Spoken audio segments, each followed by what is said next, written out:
آج کی ویڈیو بہت سی عورتوں کی بڑی غلط فہمی دور کرنے والی ہے۔ اکثر عورتیں یہ سمجھتی ہیں کہ اگر حیض شروع ہو جائے تو روزہ ٹوٹ جاتا ہے یا پھر روزہ رکھنا ہی نہیں چاہیے، اور بعض لوگ یہ بھی کہتے ہیں کہ حیض آنے سے روزہ نہیں ٹوٹتا۔ تو آخر صحیح مسئلہ کیا ہے؟ کیا قرآن اور حدیث میں اس کے بارے میں کوئی رہنمائی موجود ہے؟ آج ہم قرآن، حدیث اور فقہ حنفی کی روشنی میں مکمل مسئلہ سمجھیں گے۔ اس ویڈیو کو آخر تک ضرور دیکھیں، کیونکہ آخر میں آپ کو ایک ایسی بات بتاؤں گا جو بہت کم لوگ جانتے ہیں۔ سب سے پہلے ایک بات ضرور سمجھ لیں، اسلام میں حیض والی عورت پر روزہ رکھنا جائز نہیں ہوتا۔ یعنی اگر کسی عورت کو دن میں حیض آ جائے تو اس کا روزہ فوراً ٹوٹ جاتا ہے اور اس روزے کی بعد میں قضا رکھنی ہوتی ہے۔ لیکن بہت سی عورتیں اس مسئلے کو صحیح طرح نہیں جانتی، اس لیے ضروری ہے کہ ہم قرآن اور حدیث کی روشنی میں اس مسئلے کو سمجھیں۔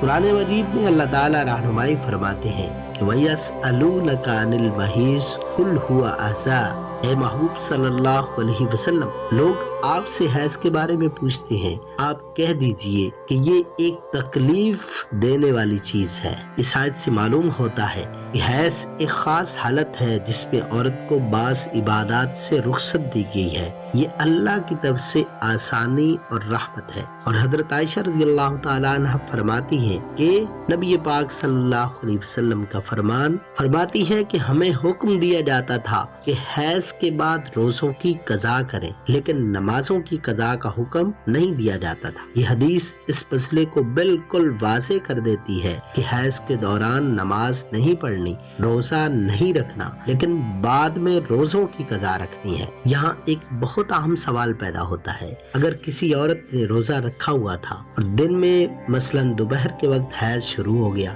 تو کیا ہوگا؟ فقہ حنفی کے مطابق جیسے ہی حیض شروع ہوگا اسی وقت روزہ ٹوٹ جائے گا اور وہ روزہ بعد میں قضا کرنا ہوگا۔ دوسری ایک اہم بات ہے کہ اگر کسی عورت کا حیض فجر سے پہلے ختم ہو جائے لیکن اسے غسل کرنے کا وقت نہ ملے اور فجر کا وقت شروع ہو جائے تو کیا وہ روزہ رکھ سکتی ہے؟ جی ہاں، ایسی صورت میں وہ روزہ رکھ سکتی ہے اور بعد میں غسل کر کے نماز ادا کرے گی، اس کا روزہ بالکل صحیح ہوگا۔ ایک اور بہت بڑی غلط فہمی، کچھ لوگ کہتے ہیں کہ حیض آنے سے روزہ نہیں ٹوٹتا۔ یہ بات درست نہیں ہے، کیونکہ حدیث واضح طور پر بتاتی ہے کہ حیض والی عورت روزہ نہیں رکھتی اور بعد میں اس کی قضا کرتی ہے۔ اسلام نے یہ آسانی دی اور اس آسانی کو آپ سمجھ لیں کہ یہ پابندی سزا نہیں بلکہ رحمت ہے۔ اسلام نے عورت کو اس حالت میں عبادت سے رخصت دی ہے، یہ اللہ کی طرف سے آسانی ہے۔ تو آج کی بات کا خلاصہ کیا نکلا کہ